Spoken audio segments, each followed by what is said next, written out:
If you were a woman in 1847, you were your father's daughter when you were born, and your husband's wife when you were married. You could not purchase land in your own name. You could not sign a contract in your own name. You could not even speak in court on your own behalf. If you were the daughter of a wealthy family, it was a slightly more comfortable cage, silk curtains, piano lessons, walks in the garden, but a cage nonetheless. Eleanor Ashworth grew up in exactly such a world. In the north of Yorkshire, a small estate tucked between the hills. From the outside, Ashworth Manor still carried itself with dignity. The ivy was neat, the garden well kept, a few good horses remained in the stables. But inside, it had long since begun to rot. Eleanor had known it for years. The growing stacks of papers on her father's desk, the tone of the letters that arrived, the servants disappearing one by one. They all told the same story. Sir Aldrich Ashworth had been slowly destroying his family's future at the gambling tables. Eleanor's mother had died 5 years earlier. Not from illness, it would be more accurate to say from exhaustion. From carrying this house, this man, this life. Before she died, she had called Eleanor to her side and given her a small wooden box. Inside was a letter and an address in London. Her mother had said only this: "I hope you never have to open it, but if you do, do not hesitate." Eleanor had kept that box under her bed for 5 years. She had never opened it, because there was still hope. Perhaps her father would recover, perhaps things would improve, perhaps her mother had been afraid for nothing. Until that morning. That morning, Eleanor was walking toward her father's room. The door was slightly open, and a voice she did not recognize was coming from inside. There was a stranger there, speaking with her father. Eleanor's name was mentioned, then a number, then a name, the Duke of Ravenmore. For a moment her feet froze where she stood. Then everything fell into place in her mind. Her father's strange silence over the past months, the way he could not look at her, the way he avoided her eyes at dinner, all of it suddenly made sense. Sir Aldrich Ashworth was selling his daughter to a duke. For £500. The papers would be signed in 3 days. Her father stepped out of the room and saw her. They looked at each other for 2 seconds. He tried to speak, opened his mouth, said something about debts, that there had been no other choice, that the Duke was a good man, that this was for Eleanor's own good. You know these words, the kind spoken to quiet a conscience, but that quiet no one. Eleanor listened. She looked at her father's face, that tired, guilty face that had not even managed to convince itself. And without saying a single word, she turned and went to her room. She closed the door, sat on her bed. She did not cry. She did not shout, because Eleanor was that kind of person, the kind who carried the greatest pain inside and let nothing escape. Perhaps she had learned it from her mother. Perhaps she had learned it growing up in this house. Whatever the reason, she sat and waited and let the storm inside her pass. Then she bent down and pulled the wooden box from beneath her bed. Her mother had been right.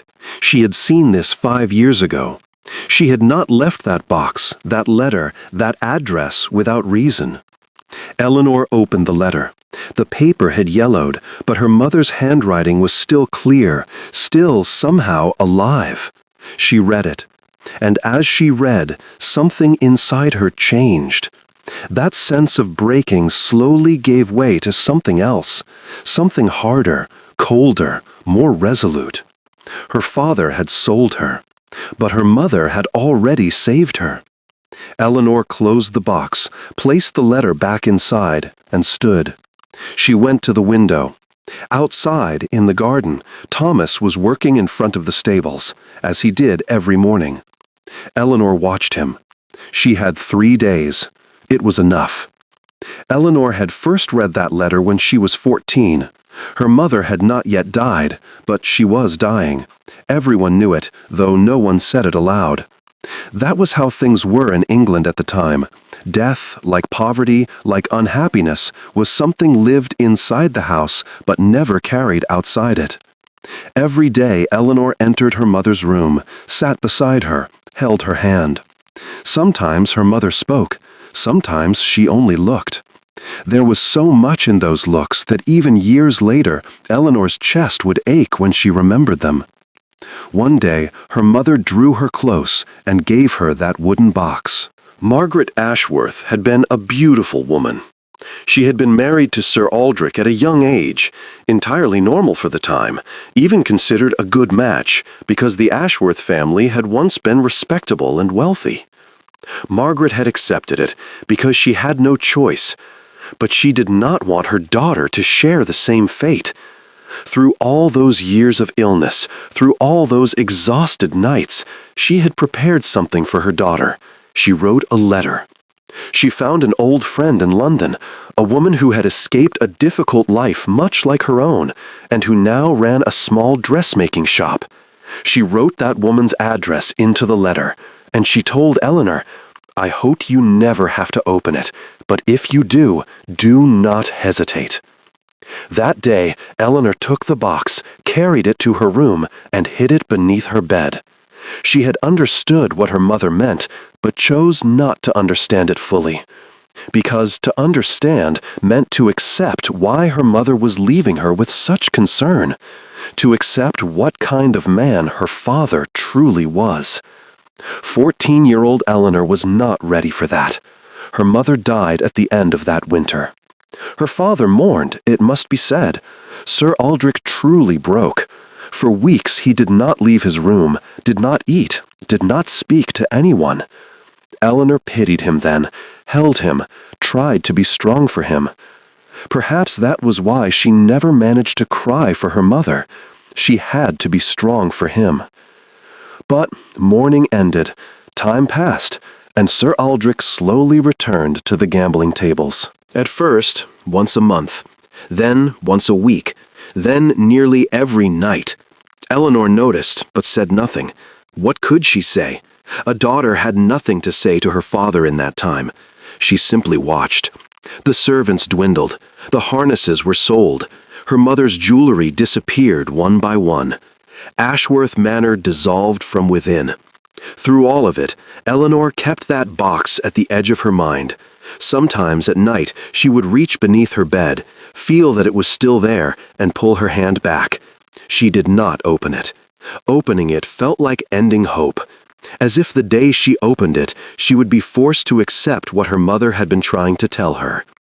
That morning, everything changed.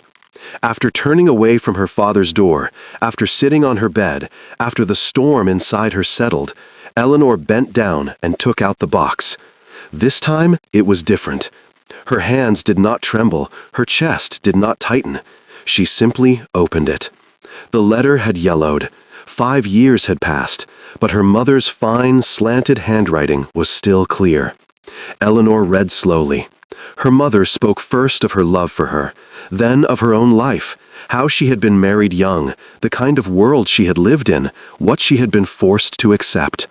But she spoke not with bitterness, but with a quiet, understanding weariness, as if she were saying, "This is how I lived, but you do not have to." Then she spoke of that woman in London. Her name was Eleanor Whitmore, like Eleanor herself.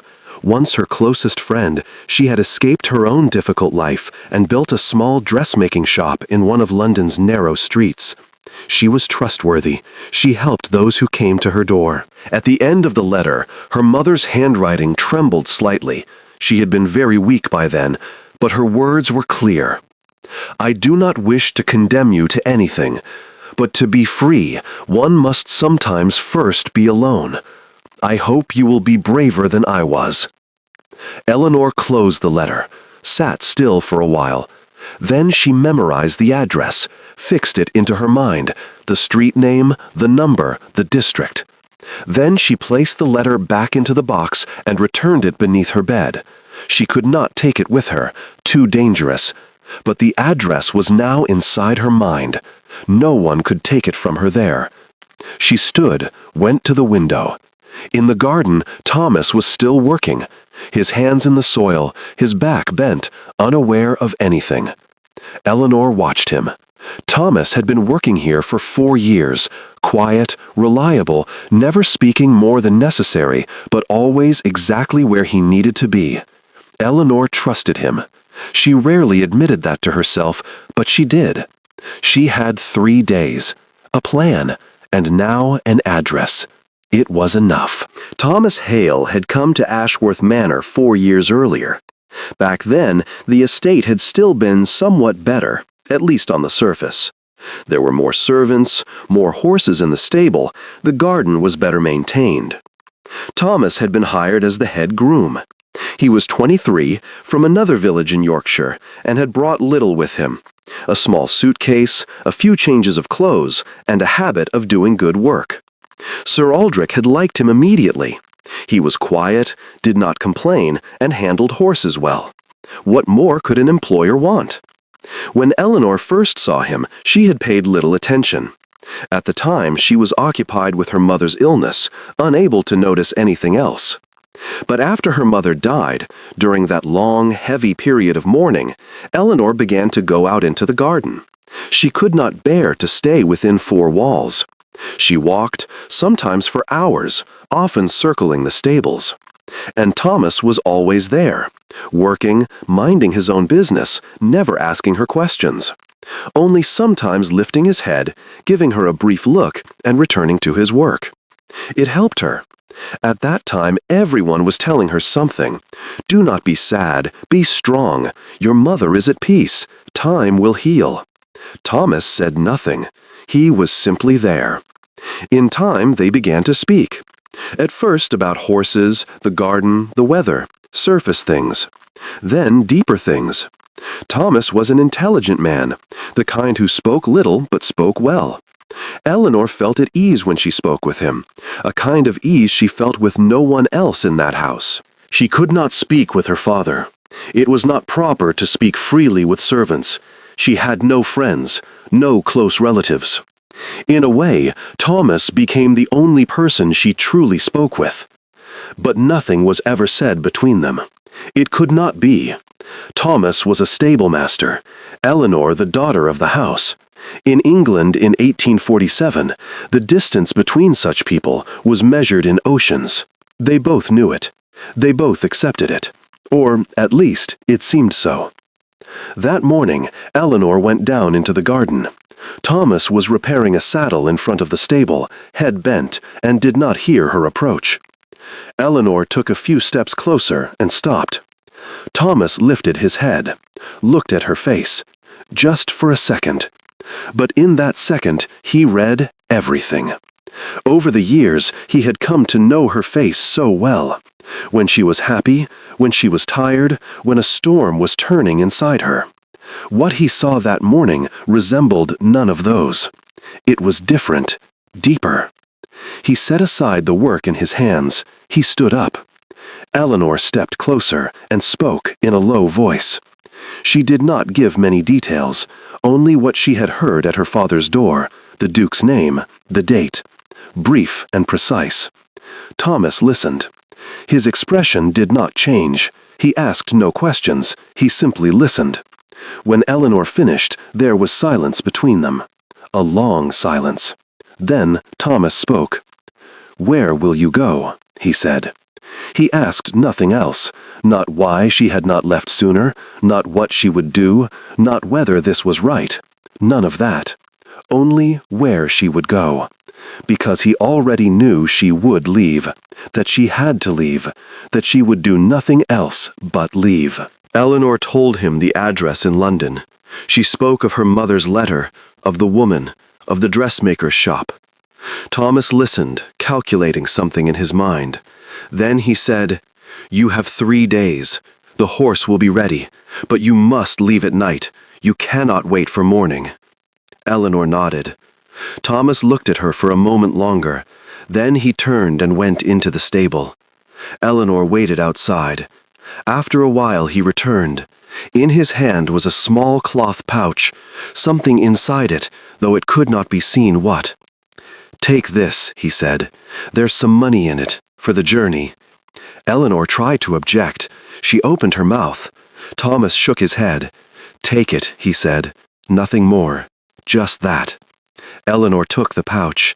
In that brief moment, their hands touched. They both noticed, and neither showed it. Eleanor tightened her grip on the pouch and stepped back. "Thomas," she said. She wanted to say something, to thank him, perhaps, or something else. She did not know, but the words did not come. Thomas waited. Eleanor said only this, "I know." Thomas nodded. "So do I," he said. And neither of them ever spoke what that meant. Perhaps they could not. Perhaps there was no need. Some things do not fit into words, especially in that time, especially for those two people. Everything between them had always been like this, unspoken, yet known.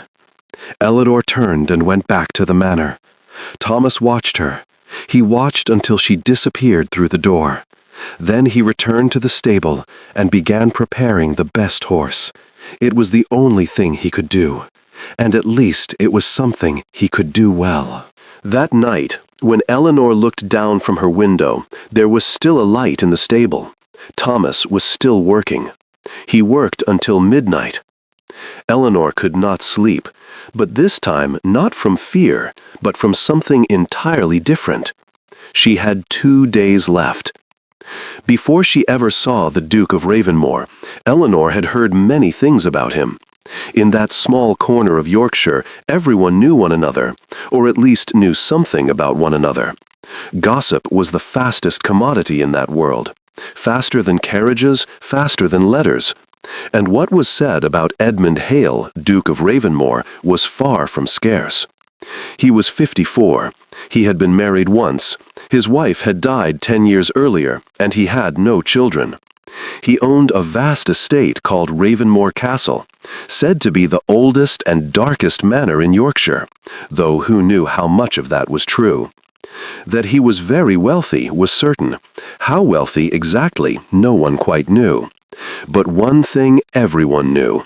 Edmund Hale got what he wanted, with money, with connections, or by other means. And whatever he had wanted until now, he had always obtained. Eleanor had heard all of this, but hearing and seeing are different things. On the evening of the signing, darkness fell early outside. It was that heavy, cold darkness of November.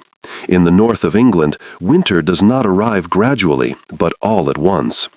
From her upstairs window, Eleanor saw the carriage enter the courtyard.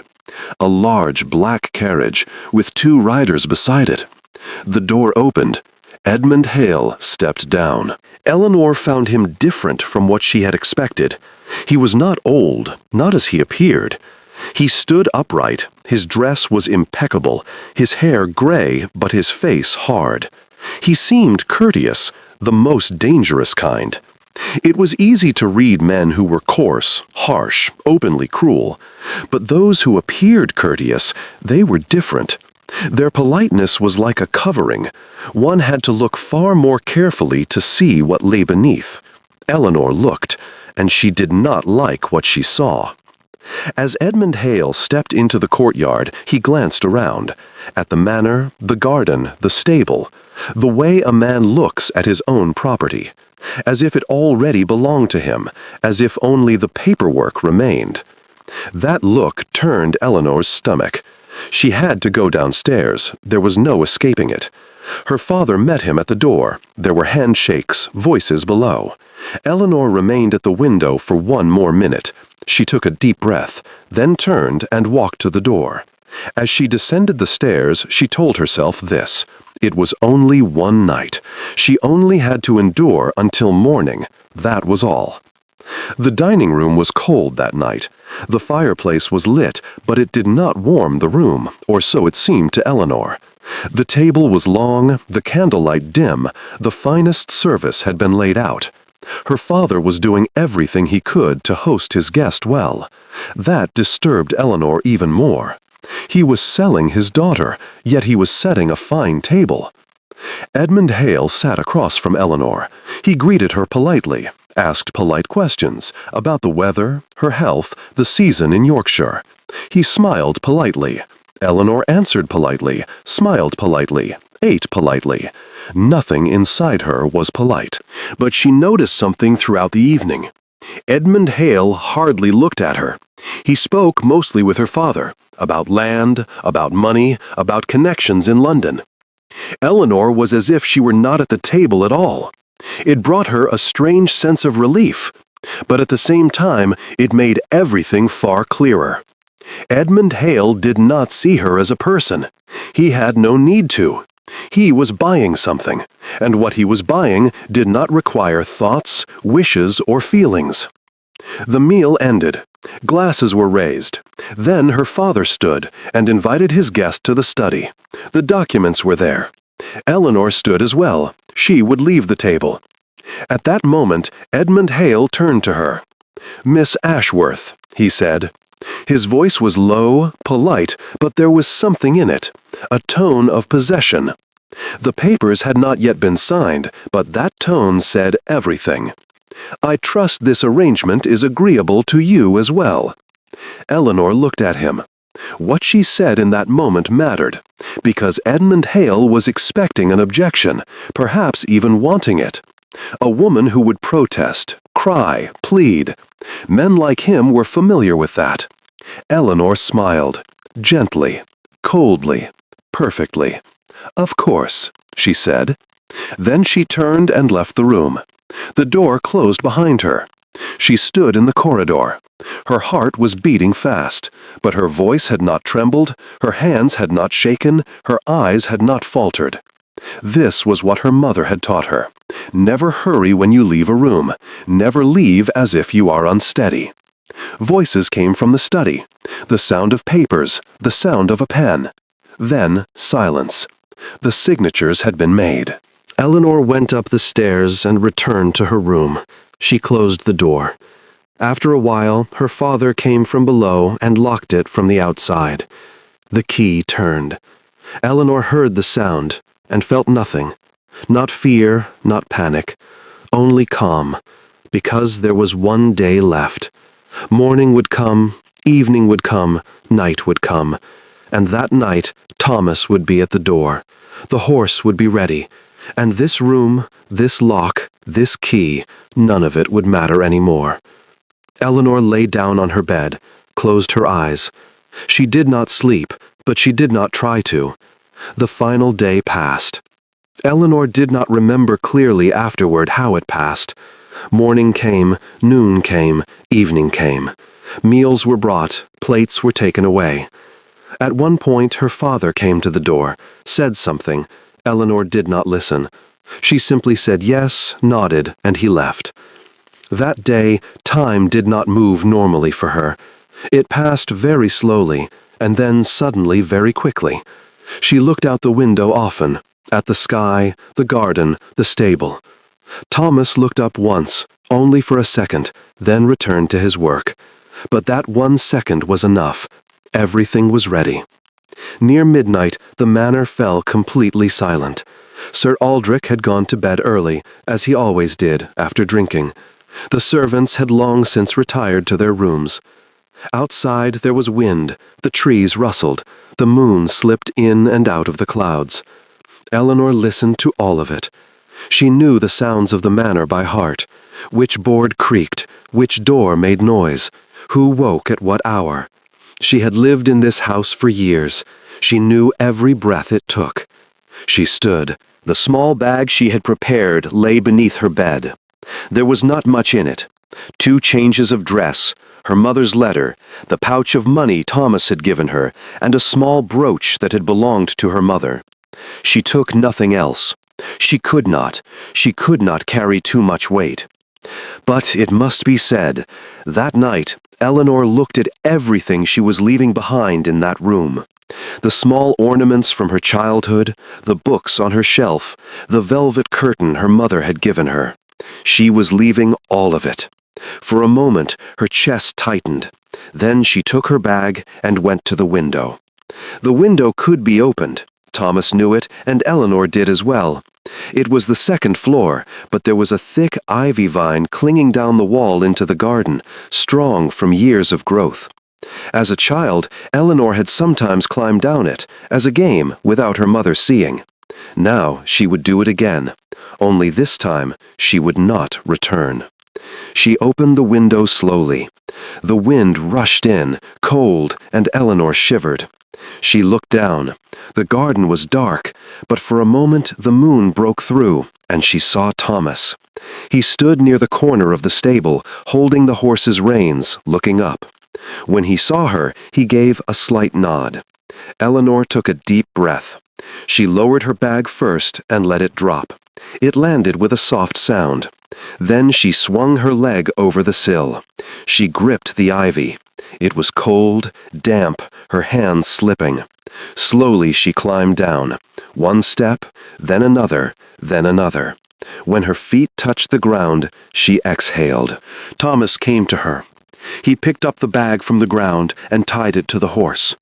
They did not speak. Speaking was dangerous.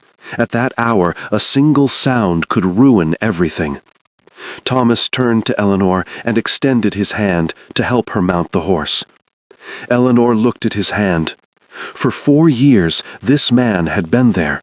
For 4 years, when her mother died, when her father collapsed into ruin, when loneliness pressed the heaviest, Thomas had always been there, without saying anything, without asking for anything.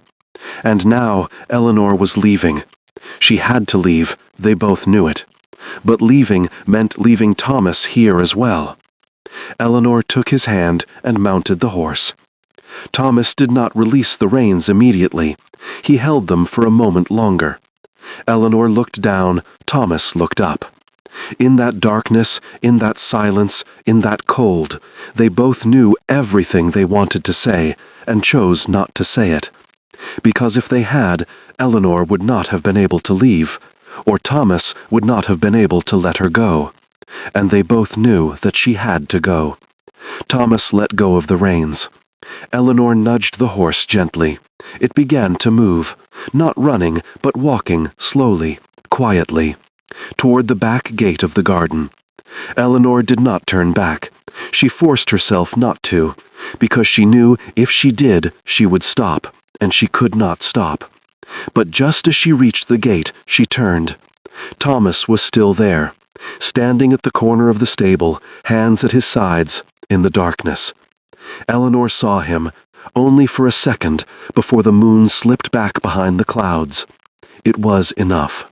Then she passed through the gate and stepped onto the dark, empty road of Yorkshire. The horse moved forward. The cold wind struck her face. Eleanor narrowed her eyes. Traveling at night in the north of England was dangerous, but she had no other choice. She could not wait for morning. London was far, the road long, but every step carried her farther from Ashworth Manor, from that locked door, from those signed papers. After a while, the manor disappeared completely from view. In that moment, Eleanor breathed for the first time that night, truly, deeply. The cold air filled her lungs. Her eyes stung. She did not know whether from tears or from the wind. Perhaps both. She thought of everything she had left behind. Her mother's room, the garden, the stable. Thomas. Then she looked ahead. The dark road stretched on, but it led somewhere. It led to London, to the address her mother had left her, to a new life. The horse kept moving. It was early morning. November mornings in Yorkshire were like this. The sun rose late. The air stayed heavy and gray for hours, as though the day itself had to force its beginning. Ashworth Manor was as quiet as ever that morning. The trees were still, the garden damp, smoke just beginning to rise from the chimneys. Edmund Hale arrived precisely at 8. He was punctual. Men like him always were, because they believed time belonged to them, that no one had the right to keep them waiting. His carriage entered the courtyard. He stepped down, adjusted his glove. 2 men accompanied him. Sir Aldrich was waiting at the door, agitated, speaking too much, as nervous men do. Edmund Hale listened as if he cared, and stepped inside. They went up the stairs. Sir Aldrich walked ahead, took out the key. He stopped in the corridor, before Eleanor's door, inserted the key into the lock, turned it, pushed the door open. The room was empty. At first, Sir Aldrich did not understand. He stepped inside, looked around. The bed was neatly made, not slept in, only arranged. The wardrobe was closed. The desk was bare. The window was ajar, the curtains moving slightly. There was no one in the room, nothing in the room, except a small folded piece of paper on the desk. Edmund Hale stood at the doorway. He had not entered. He was looking into the room with that cold, measuring gaze. He said nothing. Sir Aldrich took the paper, opened it, read. It was Eleanor's handwriting, neat, clear, written without a tremor. Only 2 lines. Sir Aldrich read it once, twice, 3 times. Then the paper in his hand began to shake. Not the paper, but his hand. It read, "My dear father, I forgive you, but I could not stay. My mother taught me better. Eleanor." Sir Aldrich stood there, in the middle of that room, before that empty bed. Something happened inside him. No one could see exactly what, because his back was turned. But his shoulders fell. And until that moment, he had never looked like this. Until that moment, he had always had an excuse, always a justification, always a way to convince himself he was right. But Eleanor's 2 sentences had said everything. And to say, "I forgive you," felt heavier than any accusation. Edmund Hale spoke. His voice was calm, low, courteous, as always. But the cold within it was far more evident that morning. "This is most unfortunate," he said. "The agreement has been signed." Sir Aldrich turned. His face was pale. He had not cried, but he was close. His eyes were wet, his lips trembling. He still held the paper. "She will be found," he said hoarsely. "Where could she possibly go? "No," said Edmund Hale. Sir Aldrich fell silent. Edmund Hale stepped into the room, looked around, at the walls, the ceiling, the open window, then turned back to Sir Aldrich. In that moment, his expression shifted. The politeness remained, but beneath it, something else appeared. Calculation. Cold, sharp, precise. "This girl," he said slowly, "left this manor on her own, at midnight, in a planned manner." He paused. "Who taught her that?" Sir Aldrich could not answer, because he knew the answer, and Edmund Hale knew it too. He was not truly asking, only stating it.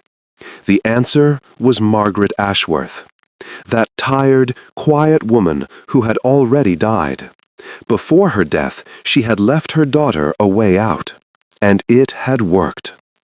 Edmund Hale turned and walked toward the door. As he passed, he stopped, looked at Sir Aldrich. "The £500 will be returned," he said, "by Friday at the latest." He said nothing more. He stepped into the corridor, went down the stairs, and left. His carriage departed the courtyard. Sir Aldrich remained alone in the room. He stood there for a long time, then went to the window, looked outside. The garden was damp, the trees still. Thomas was working in the stable, as always. Sir Aldrich looked at Thomas. Thomas did not raise his head. He looked again at the paper in his hand. "I forgive you." Those 2 words struck Sir Aldrich Ashworth more deeply than any shouting, any accusation, any court ever could. Because forgiveness meant a full acknowledgement of guilt. Eleanor had forgiven him, which meant she knew exactly what he had done, how great it was, and yet she had forgiven him. This was not grace, not politeness. It was the heaviest answer she could give her father. Sir Aldrich folded the paper and placed it in his pocket. He left the room, closed the door, went down the stairs, entered his study, and shut the door. No one saw him that day. He did not come to dinner. When a servant knocked late at night, there was no answer. Only the candle on his desk burned until morning. Eleanor reached London in 3 days. The journey was long, cold, often solitary. The first night she stayed at an inn, small, dim, crowded, but safe. The money Thomas had given her was enough. She could manage without spending much. The second night she stayed in a village, in the home of an elderly couple. The wife gave her soup, asked few questions, sent her on her way in the morning. On the third day she reached the outskirts of London, and when she saw it, she stopped. Eleanor had grown up in Yorkshire, a small village, wide hills, open sky. London was none of these things. Everywhere was crowded, everywhere loud. The streets narrow and dark, the air thick with smoke. People moving into one another as they walked. The sound of carriages, the cries of street vendors, distant factory whistles. For a moment on horseback, Eleanor felt overwhelmed by the mass of it. But she had an address in her mind, and she would go to it. Finding the street written in her mother's letter was not easy. London's streets tangled into one another. The signs were small. She had to ask several people. But eventually she found it. A narrow, quiet street, set slightly apart from the city's noise, modest, almost hidden. The cobblestones were wet, darkness was falling, but from the window of a small shop in the middle of the street, a warm yellow light spilled out. Eleanor dismounted, tied her horse to a ring, stepped toward the shop. She looked through the glass. A small room, a table covered with fabric, needles, spools of thread. Dresses hung on the walls, finished and unfinished. A candle burned. And at the table, bent over her work, wearing spectacles, sat an elderly woman sewing. Eleanor knocked on the door. The woman lifted her head, looked over her glasses, first at the door, then through the glass. She saw Eleanor. For a moment she simply stared. Then she stood and came to the door. She opened it. She was in her 60s. Her hair was white, her face lined, her hands roughened by years of sewing. But her eyes were alive, sharp, warm, the kind that saw everything. She looked at Eleanor for a long time. Then her voice trembled as she spoke. "You are Margaret's daughter." It was not a question, it was certainty.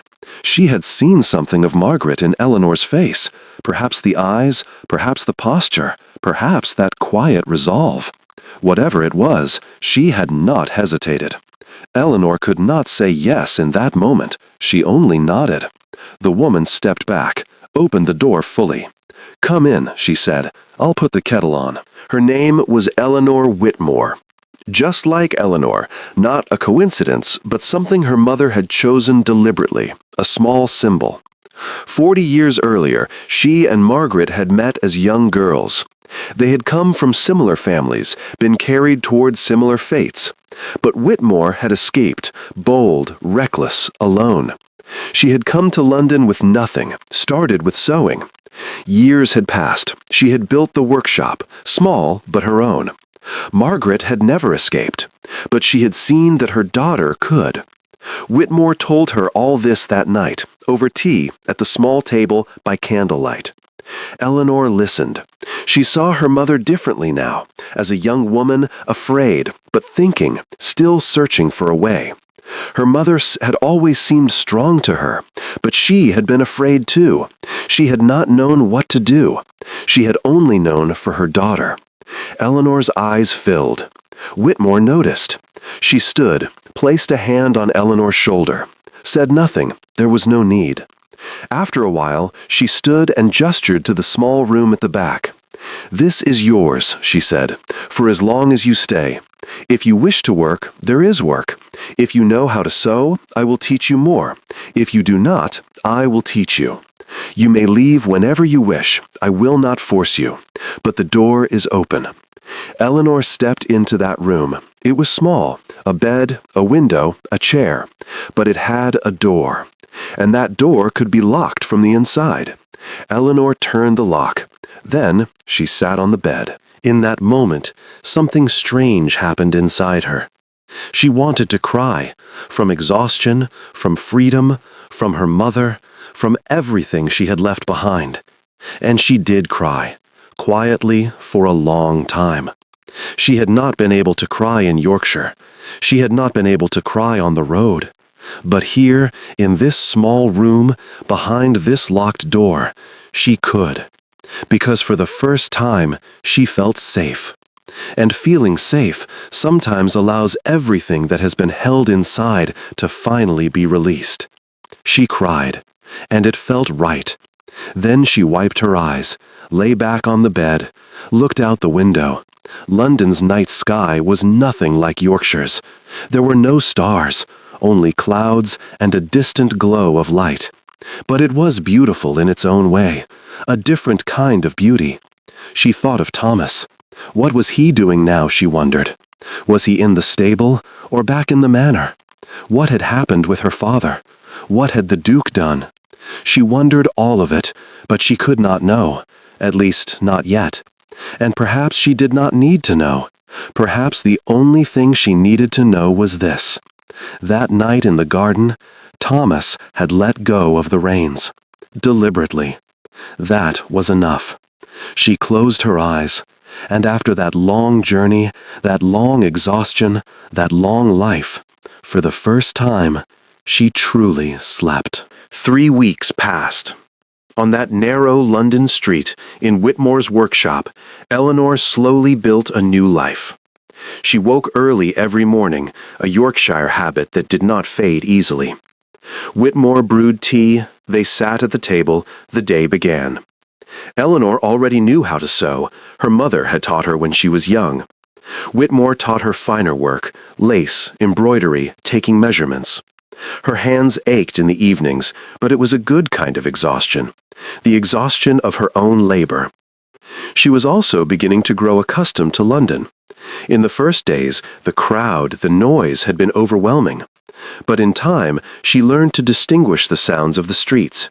The smell of bread in the morning, the rumble of carriages at noon, the distant songs in the evening. Every city had its own breath. London's breath was heavy, complicated, but alive. Eleanor began, despite herself, to like it. But some mornings she would go to the window and look outside. And in those moments, Yorkshire would cross her mind. The hills, the misty mornings, Thomas.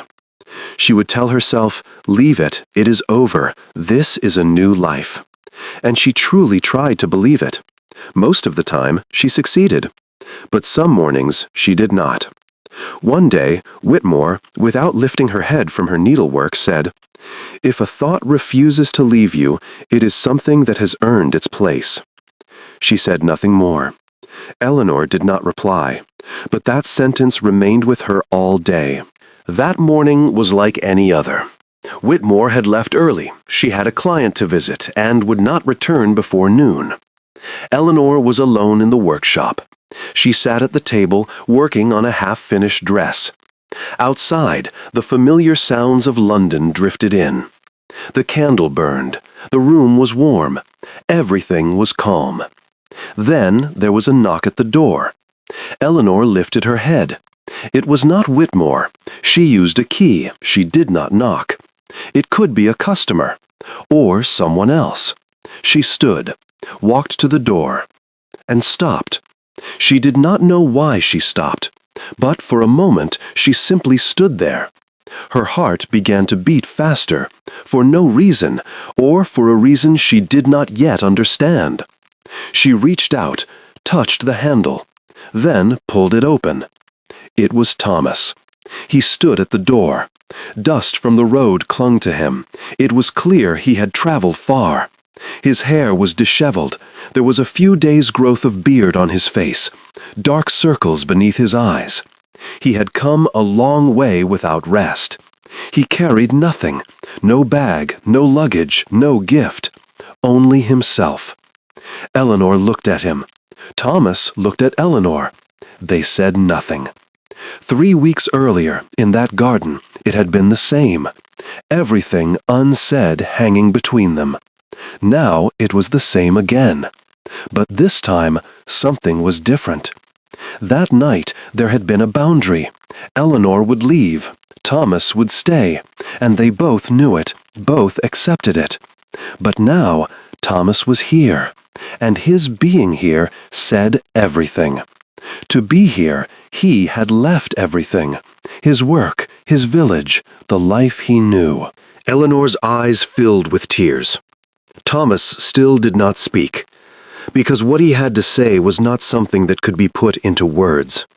That familiar expression was on his face, the man who spoke little but spoke well, who waited, who did not rush. He had looked at her that way for 4 years. Nothing had changed. Eleanor took a step back. Thomas's face fell, only for a second, very slightly, but Eleanor saw it. And in that second, she understood everything. He thought she had stepped back to refuse him. "Come in," Eleanor said. Thomas froze. Eleanor said it again, softer this time, clearer. "Come in, Thomas." Thomas looked at her for a moment longer, then stepped inside. Eleanor closed the door, turned. They stood in the middle of the small workshop, tables, fabrics, hanging dresses, the candle burning. The sounds of London came from outside, distant, as if from another world. Thomas spoke. His voice was low, tired, but steady. "There was no meaning left in staying in Yorkshire," he said. "Everything went with you." Eleanor smiled. She was crying at the same time, both at once. When she noticed, she laughed. Thomas laughed too. It was such a serious, heavy moment that their laughter changed it completely. Lighter, more real, more human. Eleanor went to the table, took out 2 cups. The tea on the stove was still warm. "Sit," she said to Thomas. "You've come a long way." Thomas sat. Eleanor poured the tea. They sat across from each other, just as they had for years in Yorkshire, just as in those quiet mornings by the stable. But this time it was different. This time no one would stand up and leave after a while. This time morning would come and they would still be here. Outside, London continued. Carriages, voices, lives. Inside, the candle burned. The tea steamed. And 2 people sat across from one another. Everything that had gone unsaid for years was still there between them. It would be said, but there was no urgency now. They had time. No one would lock a door. No one would sign a contract. No one would decide their lives for them. This was theirs. What happened next? Asterisk. Eleanor Ashworth remained on that narrow London street, in Whitmore's workshop. In the first month, she earned money from sewing. Little, but it was her own. In the second month, Whitmore began leaving her customers she could manage on her own. By the third month, Eleanor was bringing in her own clients. After a year, half the workshop was, in practice, hers. Whitmore never said it aloud, but they both knew it. Whitmore never adopted her. But she did something no mother could have done. She left Eleanor as she was. She did not question her, did not direct her, did not try to marry her off. She simply remained beside her. And for Eleanor, that was worth everything. Thomas moved into the back room of the workshop. On the first day, Whitmore raised an eyebrow, looked at Eleanor, said nothing. On the second day, Thomas repaired a broken shelf, patched the leaking roof, fixed the lock on the back door. That evening, Whitmore set a plate for him at dinner. The matter was never mentioned again. Thomas found work in London, not in a stable this time, but in construction. His hands were skilled, his back strong, he did not complain. In time, he became known as reliable. London was a vast city, different from Yorkshire, crowded, loud. But Thomas adapted. If Eleanor was here, that was enough for him. 2 years later, Thomas and Eleanor were married. It was a small ceremony. Whitmore was there, 2 neighbors, no one else. That day, Eleanor wore the brooch her mother had left her. Nothing more. It was enough. Sir Aldrich Ashworth never returned to gambling after Eleanor left. No one expected it, not even himself. But those 2 lines he had read that morning in the empty room had changed something within him. "I forgive you," echoed in his mind for years. Sometimes being forgiven is harder, because the other person is no longer angry. They are simply gone. And there is no heavier punishment than departure. The manor diminished. The last servants left. Sir Aldrich remained alone in that large house. He began watering the garden himself, not because he did it well, but because there was nothing else to do. After Thomas left, the stable emptied. The horses were sold. 3 years later, Sir Aldrich wrote Eleanor a letter. It was long at first, full of apologies, explanations, attempts to justify himself. Then he erased it all. Wrote again. This time it was a single sentence. "Your mother was right." Eleanor received the letter, held it for a long time. Then she wrote back. A short letter. She spoke of her life in London, of Thomas, of the workshop. In the final line she wrote, "Come in the spring, father. We'll have tea." Sir Aldrich came that spring, and every year after. Edmund Hale, Duke of Ravenmore, married someone else a year later.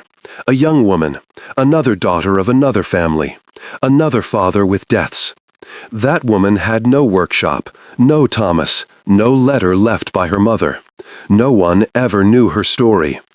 But that is another story. Eleanor Whitmore, the old seamstress, the owner of that small workshop, died at 82. When she passed, Eleanor was holding her hands.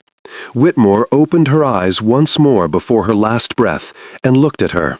She wanted to say something, but could not. Her eyes closed. That night, Eleanor wondered what she had meant to say. Perhaps Margaret's name. Perhaps simply that she had been well. Perhaps nothing at all. Perhaps she only wanted to look.